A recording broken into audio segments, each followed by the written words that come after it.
来过来是咱的北平的空袭，伫咧18号的下晡发出着警戒，讲有不明的飞行器往台湾的方向一直刷过来，无非是中国的间谍气球又搁飘来台湾咯。国防部初步研判，讲迄应该是研究气象的空拍气球。另外，两岸情势紧张，美国支援台湾上新一批的武器，嘛已经运到台湾咯。国防部长邱国正讲，这是台湾甲美国正常的合作交流。昨日下晡，台湾北方的空气发出着警戒，是因为高空气球影响台湾。Reported level at fire level 270. All aircraft acknowledged. 敢讲中国的间谍气球又搁要飘扬过海呀？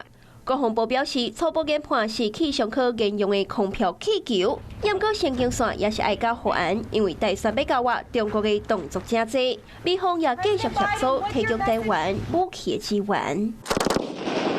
包括8万艘美军现役的战斗各种，1000支 M240 B 型的百用机枪，已经透过韩国美军基地运送到台湾。1000挺的2式动 B 型的排用机关枪，我都认为这是就是城镇战，这是近战、巷战才会使用，因为你机关枪的射程就是300公尺。这摆送来的军援品明显是针对地面战。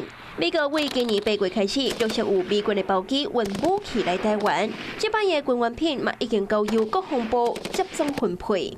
当然数量啊，这个单子啊，或者这个品名啊，我不便透露啊。但有工作是持续在进行，没有错。这都平常在交流的项目当中，是在这个时间点跟人家起一样。但事实上，我们平常有一些军购，对不对？或者军事方面的这些问题。